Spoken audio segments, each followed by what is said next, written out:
मैंने आपको ये सब बता ही दिया था।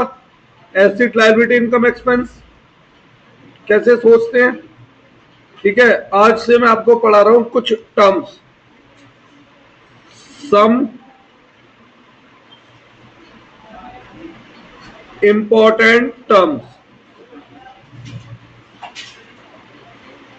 इन टर्म्स को अक्सर हम पूरे 12 महीने बार बार यूज करते रहेंगे बच्चे।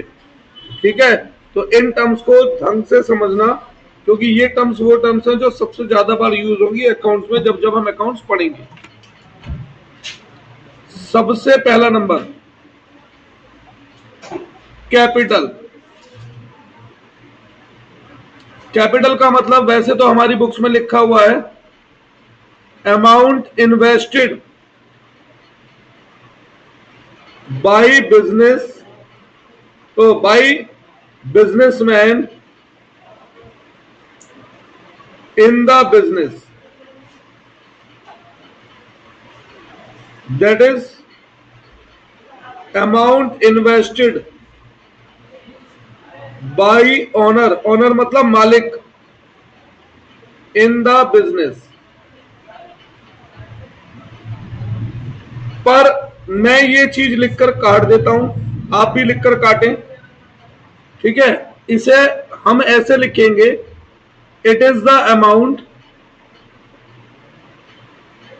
विच इज टेकन बाय या बोरो बाय बिजनेस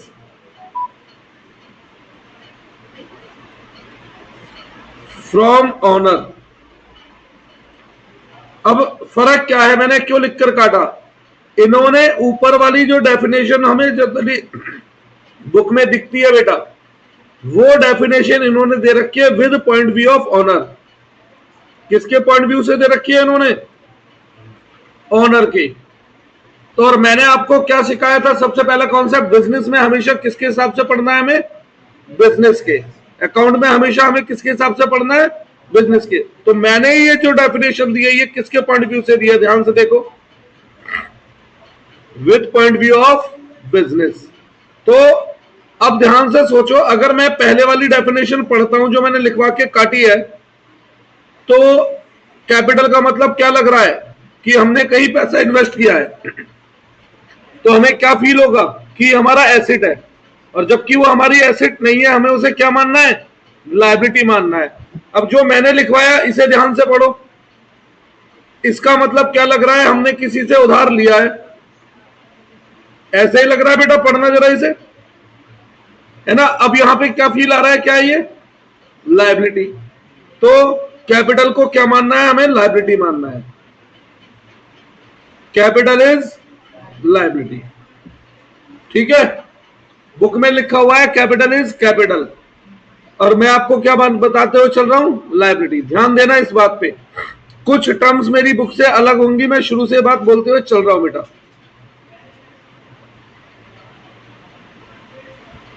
आगे बढ़े क्या,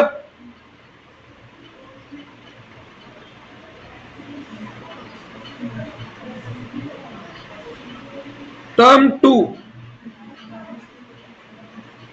ड्राइंग। Term 2, drawing. क्या मतलब है इस शब्द का, ड्राइंग का।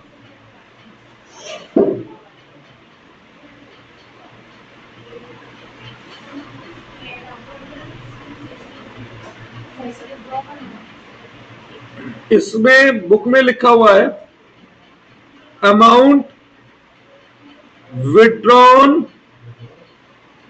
Bye owner from business. तो इसे पढ़कर क्या लग रहा है, पैसा आ रहा है, पैसा जा रहा है। इस लाइन को पढ़ के जब आप कहीं से कुछ विड्रॉ करते हैं तो आपके पास पैसा आता है, जाता है, पैसा आता है। जब हम विड्रॉ करते हैं, बैंक से विड्रॉ करते हैं तो पैसा आता है। तो इसे पढ़ के फील हो रहा है कि पैसा आता है, क्यों, क्योंकि ये बुक में लिखी हुई है उसने मालिक के पॉइंट व्यू से, और हमें किसके पॉइंट व्यू से लिखना है, बिजनेस के। तो हमें इसे ऐसे लिखना है amount given by business to owner. अब बताओ इसे पढ़ के क्या लग रहा है, पैसा आ रहा है या जा रहा है? जब हम किसी को अमाउंट देते हैं तो पैसा आता है या जाता है? अब क्या लग रहा है इसे पढ़ के कि पैसा जा रहा है। ठीक है, तो ये मेरे को बताना है, ये किसके पॉइंट व्यू से थी? ये थी पॉइंट व्यू ऑफ ऑनर। और हमें जबकि अकाउंट में किसके पॉइंट व्यू से पढ़ना है? हमें हर चीज बिजनेस पॉइंट व्यू से पढ़नी है, पॉइंट व्यू ऑफ बिजनेस। ठीक है बेटा, पॉइंट व्यू ऑफ बिजनेस। तो अब जब बताओ बिजनेस किसी को उधार देगा तो भविष्य में बिजनेस को पैसा मिलेगा या पैसा देना है? मिलेगा। और जब भविष्य में पैसा मिलना हो तो वो क्या बन जाता है? हम ड्राइंग को एसेट ही ट्रीट करेंगे पूरे साल। बुक ने इसे भी कैपिटल लिखा और कैपिटल को भी कैपिटल लिखा है। अगर ये दोनों ही कैपिटल है तो इन दोनों का नेचर क्या होना चाहिए? क्रेडिट। पर बुक में कैपिटल क्रेडिट है और ड्राइंग डेबिट है, तो कंफ्यूज रहेंगे। इससे बेहतर है बुक की, हमें तो खुद को अकाउंट सीखनी है ना बेटा, तो हम दूसरे के ऊपर निर्भर क्यों रहें? कैपिटल को क्या मानना है हमें? लायबिलिटी। और ड्राइंग को हम क्या मानेंगे? Asset. Third, very very very important term, goods.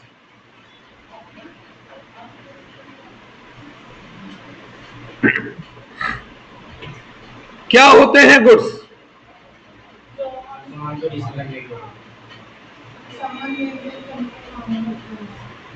सोचिए, goods are items which are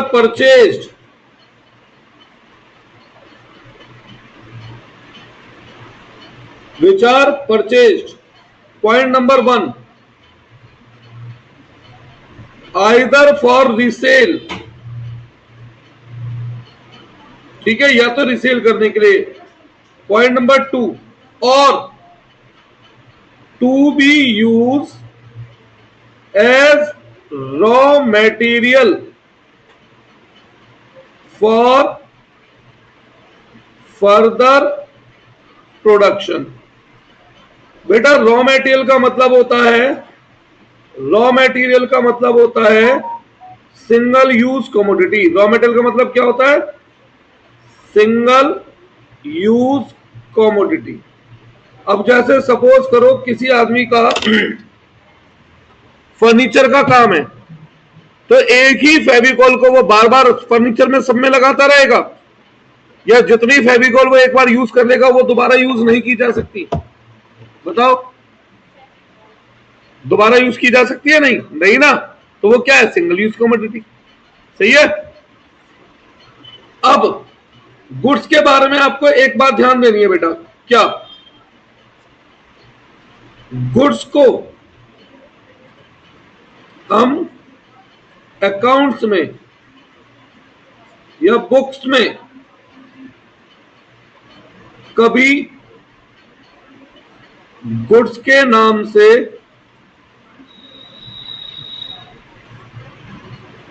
नहीं दिखाते हैं। ठीक है, गुड्स को हम बुक्स में कभी भी गुड्स के नाम से नहीं दिखाते हैं।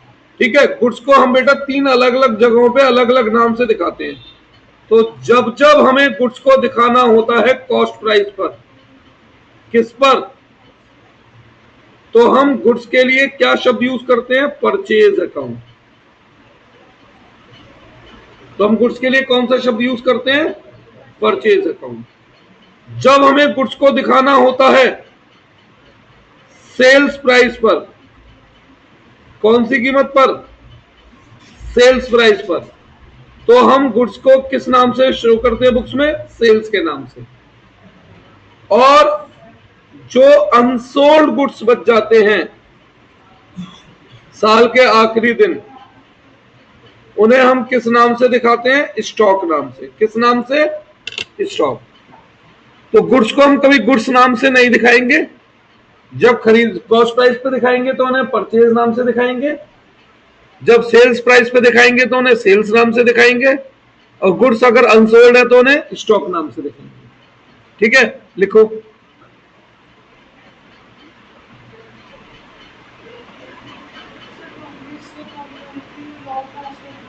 अभी तेरे सामने ही उन्हें मैं फोन कर रहा हूँ, बैच खत्म होती है बेटा, ठीक है। मैंने वैसे मम्मी को तेरी सुबह का टाइम बोला है मैंने, नहीं नहीं मिलने के लिए करी थी ना वो, उसके लिए। और बाकी मैं लॉकी अभी तेरे सामने बात कर रहा हूँ।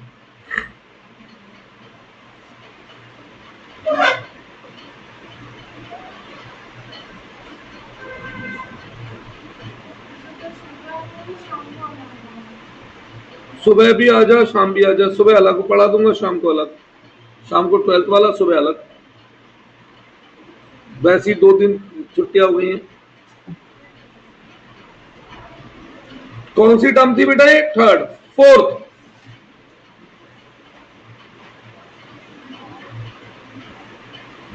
देखो फोर्थ टर्म के रूप में मैं आपको एक एग्जांपल दे रहा हूं बच्चे।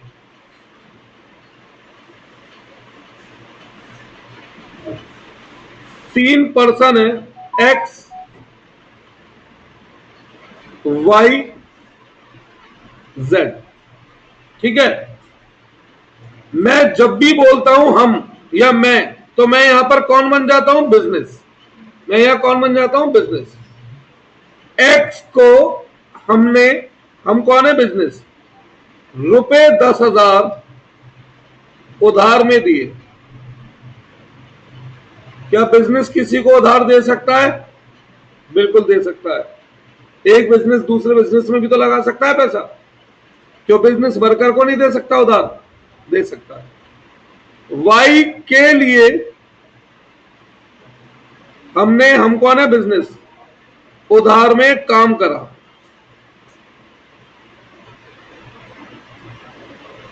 फॉर एग्जाम्पल मैं हूं प्रॉपर्टी डीलर, ठीक है, मैं सर्विस देता हूं, तो भैया मैंने उनको घर दिलवा दिया और अभी कमीशन लिया नहीं है, मैंने उधार में काम कर दिया। और जेड को हमने उधार में गुड्स बेचे। अब ये बताओ फ्यूचर में एक्स से क्या करना है? मुझे पैसा लेना है। फ्यूचर में वाई से, उससे भी पैसा लेना है। और फ्यूचर में जेड से, उससे भी पैसा लेना है। फ्यूचर में मुझे तीनों से पैसा लेना है। अब एक प्रॉब्लम आती है, क्या? जिसे हम उधार में पैसा देते हैं इसलिए पैसा लेना है, उसे हम नाम देते हैं लोन एडवांस्ड। क्या नाम देते हैं? Loan advanced. जिनके लिए हमने उधार में काम किया इसलिए पैसा लेना है, उन्हें हम नाम देते हैं एक्रूड इनकम। क्या नाम देते हैं? Accrued income. और जिन्हें हमने उधार में गुड्स बेचे इसलिए पैसा लेना है, उन्हें हम कहते हैं डेटर। क्या बोलते हैं बेटा? अब तीनों से पैसा मुझे लेना है, कब? फ्यूचर में। तो ये तीनों के तीनों मेरे लिए क्या बन गए? ये तीनों के तीनों मेरे लिए एसेट है। तो इन शॉर्ट मैंने चौथी टर्म नहीं बताई, मैंने फोर्थ, फिफ्थ, सिक्स्थ बताई है। ध्यान से सोचो तो 3 टर्म क्लियर किए हैं, है ना। आज छुट्टी पे कौन कौन है? एक तो ईशान,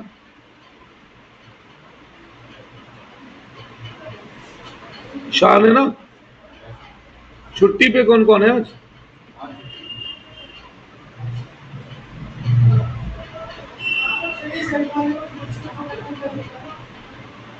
हमने उधार में गुड्स बेचे।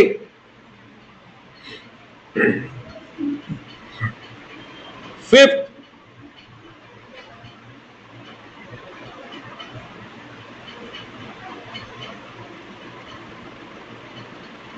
एक और एग्जांपल देता हूं, फिर से 3 टर्म्स हैं।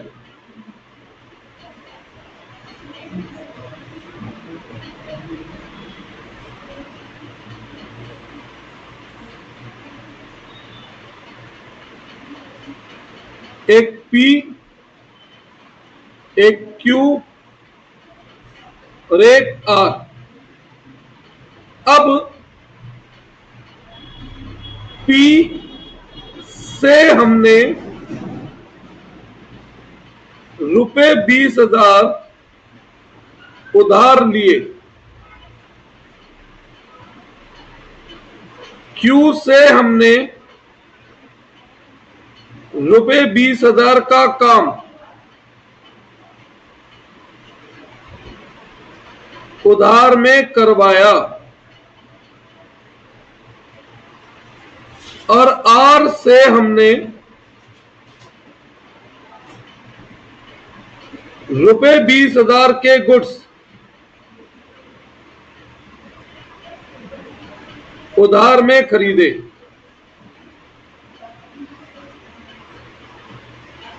तो अब बताओ इनके साथ भविष्य में मुझे क्या करना है? पैसा लौटाना है। किसे? पी को लौटाना है, बस क्यू और आर को नहीं लौटाना।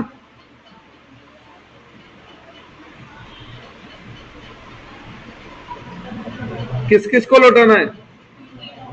अब तीनों को लौटाना है, पर तीनों से अलग अलग पर्पस का पैसा लिया है, तो तीनों का अलग अलग नाम है बेटा।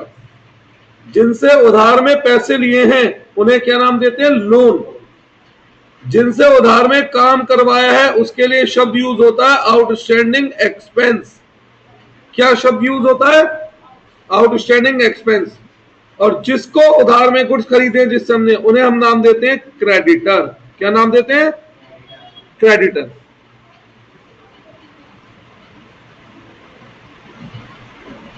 आगे बढ़े बेटा।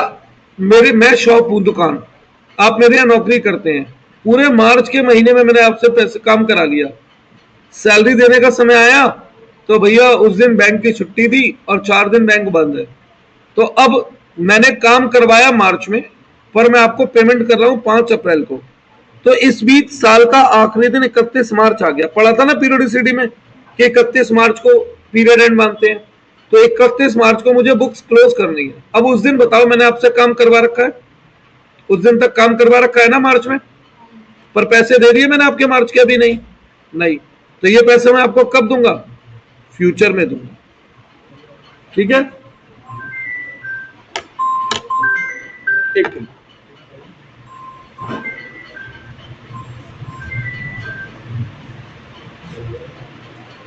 हेलो हेलो,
हाँ जी बेटा, इसमें कोई डाउट है?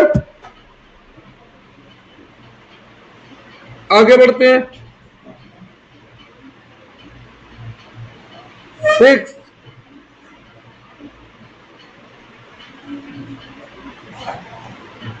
बेटा 2 टर्म होते हैं,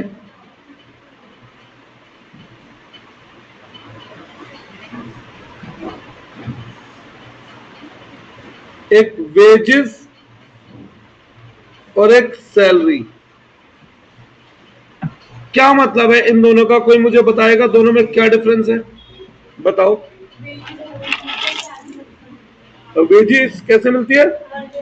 हर दिन मिलती है। मुझे बस इतना बताओ रिधिमा जी। हाँ, बार बार आप किसके हिसाब से सोच जाते हो? पर्सन के।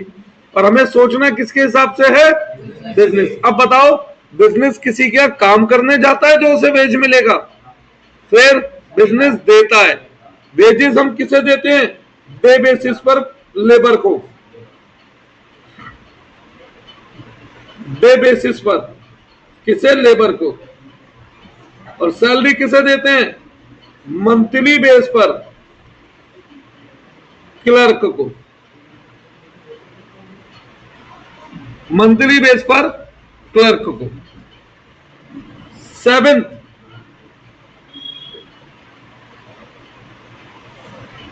देखो मशीन बिल्डिंग ये तो आप समझ जाते हैं एसिड है, इसलिए मैं उनके बारे में बात नहीं कर रहा, मैं उन टर्म्स के बारे में बात करूंगा जहां पे आपको कंफ्यूजन होगा। गुडविल, कल मैंने मतलब समझाया था कुछ लास्ट क्लास में, क्लर्क को गुडविल,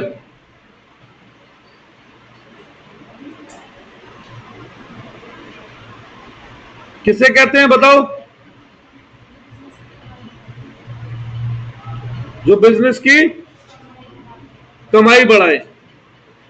गुडविल का मतलब है वो नाम जो बिजनेस की कमाई बढ़ाए। कब बढ़ाए,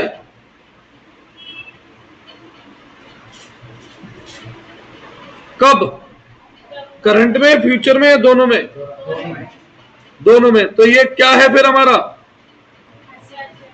एसेट। स्टेशनरी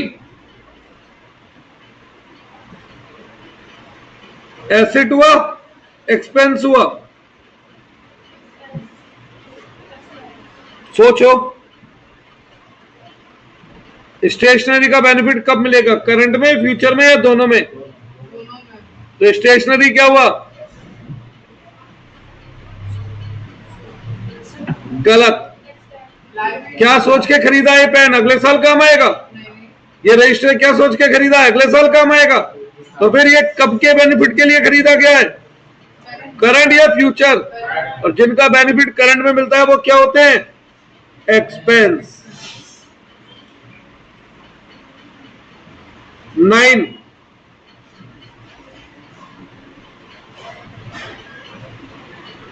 कोई डाउट है, स्टेशनरी एक्सपेंस क्यों है, श्योर। लाइव स्टॉक,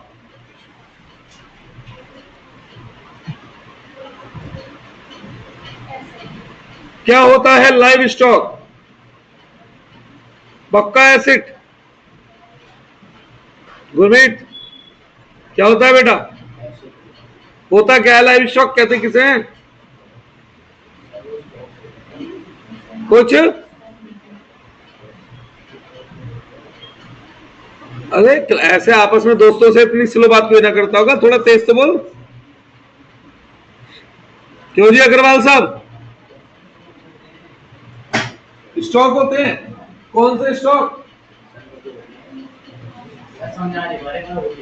अरे कौन से स्टॉक बिकते हैं, सड़क पे हम ठेले पे भी बिकते हैं, ये नहीं बड़ी दुकानों में बिकते हैं।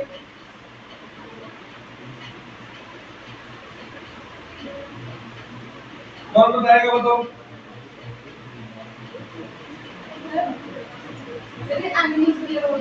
गाय, भैंस, ऊंट, हाथी, घोड़ा, खच्चर, गधा, बकरा, क्या ये बिजनेस में काम आते हैं कभी, बिल्कुल आ सकते हैं। जिनका काम ही डेयरी प्रोडक्ट का है उनके लिए गाय भैंस है ना।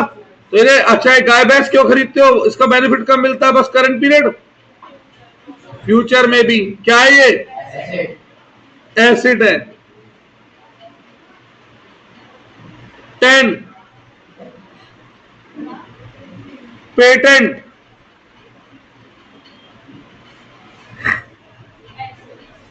होता क्या है पेटेंट,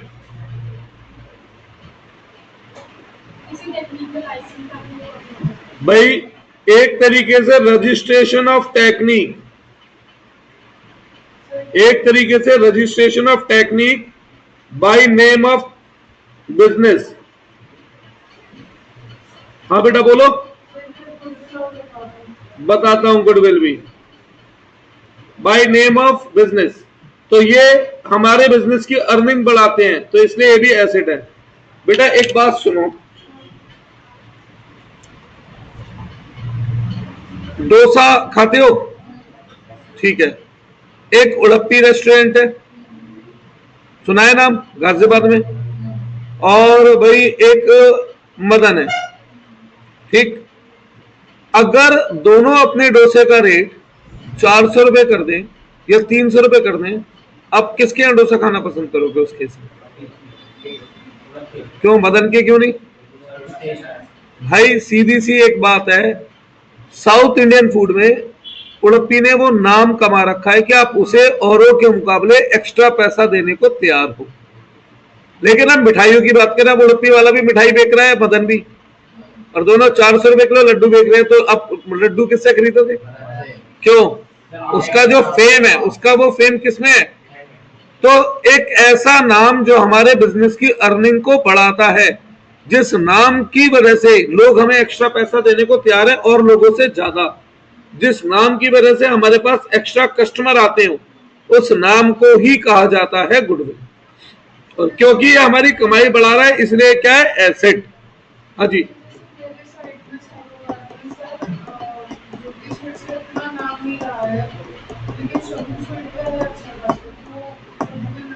भाई गुडविल की वजह से ही है, नहीं तो मैं कहना नहीं चाहिए। जिसका नाम आपने स्वीट्स वाले का लिया, गाजियाबाद में सबसे बड़ा नाम है और सबसे घटिया दुकान है आज के समय में। मैंने नहीं, सेकंड वाला, अभी मैंने अपनी बहन के यहाँ के लिए दिवाली उसके पास एक त्योहार पे 2 किलो गुंजिया खरीदी 950 रुपए किलो के रेट से, और 2 किलो घेवर खरीदा 1800 रुपए का, ठीक है। आप यकीन मानो, अगले दिन शाम तक उनमें फफूंदी जम गई, वो सफेद, यानी कि उन्होंने कोई घटिया रॉ मटेरियल लगाता है। गुंजिया के अंदर मावे की जगह कसार भर रखा था आटा, 900 रुपए किलो की चीज में, उससे घटिया नहीं है, पर फिर भी लोग उस पर क्यों जा रहे हैं? नाम, उसी नाम को गुडविल कर रहे हैं। चाहे क्वालिटी है नहीं है, पर उस नाम की वजह से उसकी, और उसे हम 900 रुपए दे रहे हैं, और गली के बाहर जो छोटा हलवाई बैठा है उसे हम लोग 500 रुपए देने को तैयार नहीं, जबकि वो जो चीज बना के दे रहा है वो प्योर है, उसमें मिलावट नहीं है ना। तो ये नाम गुडविल कहलाता है। ये बिल्कुल मैं रियलिटी बता रहा हूं, सबसे वाहियात आदमी, बेकार दुकान इस वक्त केवल फेम और काम क्या है उसका, किसी भी तरीके से ज्यादा पैसे होगा ना, सस्ते से सस्ता माल बनाना। और तो और सुनो, उसके यहाँ का एक और वो बताता हूँ, लड्डू बनते हैं, उसके लड्डू देसी घी के होते ही नहीं है, वो बनाता है डालडा में, उसके बाद वो जो चाशनी होती है ना जिसमें लपेटा जाता है, उसमें वो देसी घी मिलाता है, जिससे वो देसी घी की खुशबू आती है। ये धांधला है।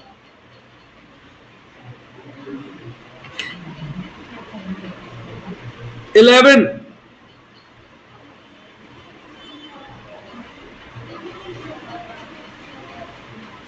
हाँ जी, copyright. Copyright is just like patent, बस फर्क क्या है? पेटेंट टेक्निक का होता है और कॉपीराइट होता है पर्सन की क्षमता का। भाई किसी पर्सन की क्षमता को, जैसे एक राइटर है, शेयर कैसे लिखते हैं, अब यही नहीं लिखना आ रहा यार मुझे, कैपेसिटी को ऐसे लिख देता हूं, कैपेबिलिटी को।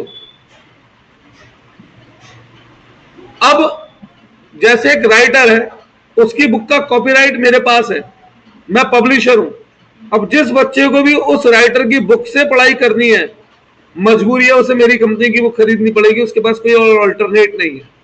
अब मैं इसी वजह से क्या करता हूं, अपनी बुक थोड़ी महंगी बेचता हूं, मैं लोगों की मजबूरी का क्या उठाता हूं? फायदा, और लोग उस मजबूरी में मेरी किताब को खरीदते भी हैं, तो मेरी अर्निंग बढ़ती है नहीं बढ़ती है? तो ये भी क्या है बेटा मेरा? एसेट। अच्छा, एक शब्द है इलेक्ट्रिसिटी और एक शब्द है पावर। कोई मुझे डिफरेंस बताएगा? कोई डिफरेंस होता है या एक ही शब्द है ये?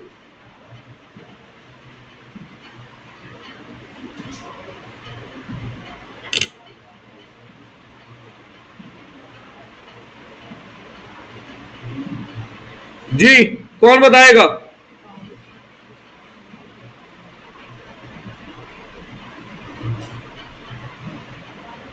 इलेक्ट्रिसिटी और पावर।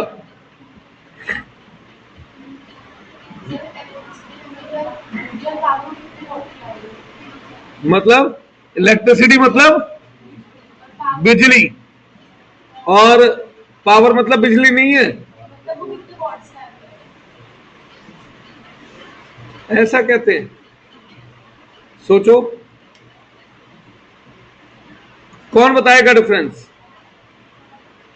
अच्छा छोड़ो, आटा चक्की देखी है किसी ने? अगर वो जो आटा चक्की वाली मशीन है मैं अपने नॉर्मल सॉकेट में लगा दूं, चल जाएगी? क्यों? फूक जाएगी। और नॉर्मल घरों में वो आटा चक्की वाला सॉकेट में मैं नॉर्मल टीवी का या लैपटॉप का या एसी का स्विच लगा दूं, वो चल जाएगा? पक्का फूक जाएगा। अब मैं बताता हूं रीजन। आप लोगों ने एक शब्द सुना होगा, कौन है? हेलो,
बेटा बस एक मिनट।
चल कोई बात नहीं, मैं वो लिख के भेज देता हूँ, अभी पूरी डिटेल भेज देता हूँ। हाँ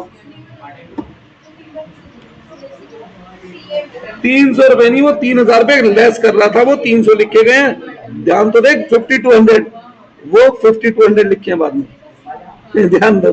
वो जो तूने मुझे कैश दिए थे 3000, ये वो लेस किए थे बेटा, ठीक है। तूने दिए नहीं थे 3000, तो मैं तो लेस कर रहा हूँ, बड़ा कोई ना रहो बेटा उन्हें।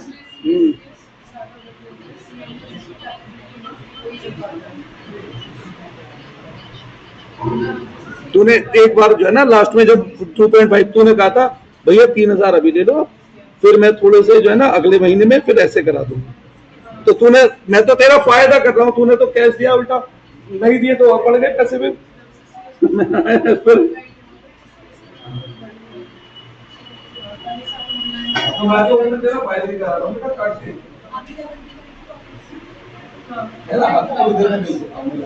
अब बैच खत्म कर दूँ। हाँ सर, मैं बस बैच के बाद पूरा आपको डेट वाइज ही लिख के दे देता हूँ, कैसे कैसे बैठे है ना। और अब से भैया एडवांस की बिना कोई काम नहीं करूंगा मैं।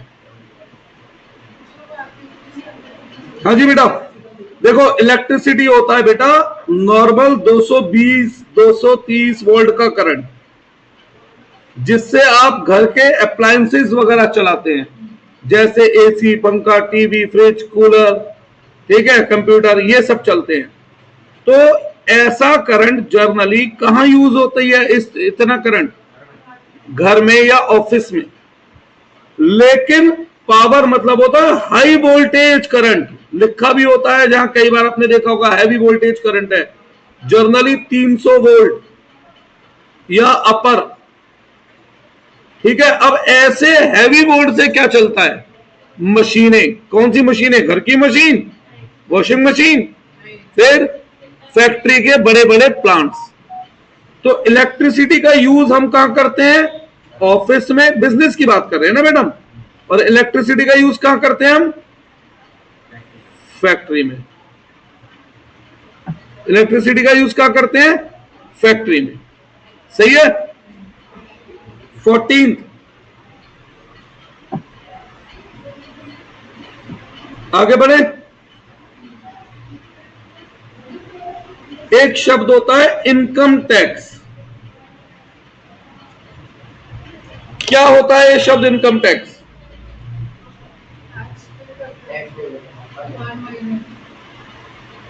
क्या होता है, हर बार जो हम टैक्स पे करते हैं, सही है। तो हर बार जो हम टैक्स पे करते हैं उसे इनकम टैक्स, तो ये क्या है हमारा, खर्चा, सही है, गलत। देखो बेटा दो टैक्स होते हैं, एक होता है कॉर्पोरेट टैक्स और एक होता है इनकम टैक्स। कॉर्पोरेट टैक्स वो टैक्स है जो बिजनेस अपने प्रॉफिट पर देता है, तो ये तो चलो खर्चा है। पर इनकम टैक्स वो टैक्स है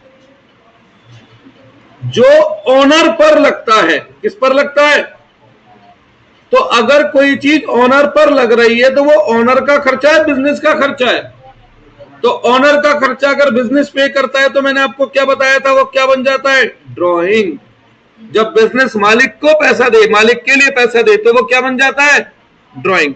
तो इनकम टैक्स को ड्रॉइंग मानना है और कॉर्पोरेट टैक्स को एक्सपेंस मानना है, ठीक है। एक होता है इंश्योरेंस प्रीमियम। क्या मतलब समझ रहे हैं आप इस टर्म से, इंश्योरेंस प्रीमियम से,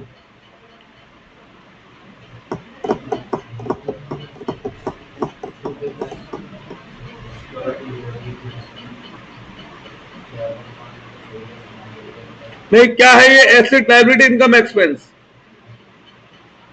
एसेट, इसका फायदा कब मिलेगा, फ्यूचर में। जो हम इंश्योरेंस कराते हैं उसका फायदा कब मिलता है,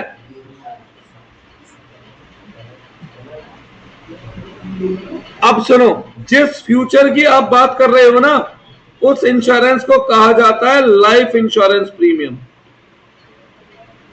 बेटा इंश्योरेंस होते हैं दो तरीके के, एक लाइफ और एक जर्नल। आप में से किस किस के पास कोई भी व्हीकल है? सभी के घरों में कोई ना कोई व्हीकल है, स्कूटी, कार, बाइक, कुछ ना कुछ तो है। तो क्या उन व्हीकल का इंश्योरेंस कराते हैं आप? बस एक बार करा लिया 15-20 साल की छुट्टी, हर साल कराते हो? तो यानी कि जो अब इंश्योरेंस कराया है, अगर कल 2 साल बाद गाड़ी ठुक गई तो उसका बेनिफिट मिल जाएगा आज के इंश्योरेंस का? तब नहीं। तो कब मिलेगा आज के इंश्योरेंस का बेनिफिट? इसी साल तक। फिर अगले साल के लिए फिर से क्या कराओगे? तो कितने समय फायदा ले रहे हो इस इंश्योरेंस का? एक पीरियड या कई पीरियड? तो फिर ये एक्सपेंस हुआ या क्या हुआ? ये होता है जर्नल इंश्योरेंस। दुकान में जैसे गुड्स के लिए करवा लेते हैं, दुकान के फर्नीचर का हर साल प्रीमियम देते हैं, और जितने समय प्रीमियम देते हैं उतने समय कवरेज मिल जाती है, फिर दोबारा प्रीमियम देना पड़ता है। और जिस इंश्योरेंस को आप एसेट समझ रहे हो कि हर महीने पैसे जमा होते रहेंगे, भविष्य में पैसे मिल जाएंगे, वो कौन सा होता है? लाइफ। अब मुझे बस एक बात बताओ, लाइफ इंश्योरेंस प्रीमियम कौन करता है? LIC या कोई भी कंपनी? किसका? जिसका जीवन हो। क्या एक्चुअल में बिजनेस जीवित चीज है? हम मानते हैं, हमारे मानने से क्या है? अब मैं मान लूं कि भाई मेरे हिसाब से तो मेरा पेन 1 करोड़ का है, तो खरीदने वाला इसके 1 करोड़ दे देगा। फिर मेरे मानने से क्या होता है? भाई बिजनेस ही तो मानना है कि बिजनेस अलग है, मालिक अलग है। क्या इंश्योरेंस कंपनी वाले बिजनेस को इंसान मानते हैं, जीवित चीज मानते हैं? तो बिजनेस की लाइफ का इंश्योरेंस हो सकता है? नहीं। तो किसकी लाइफ का इंश्योरेंस हो सकता है? मालिक की। और जो मालिक का खर्चा होता है बेटा, वो क्या बन जाता है बिजनेस के लिए? ड्रॉइंग। सही है? वो बिजनेस के लिए क्या बन जाता है? ड्रॉइंग।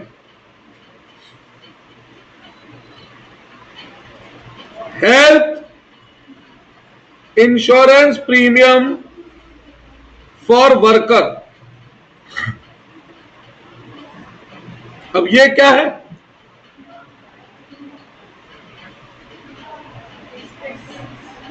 एक्सपेंस। क्या है ये?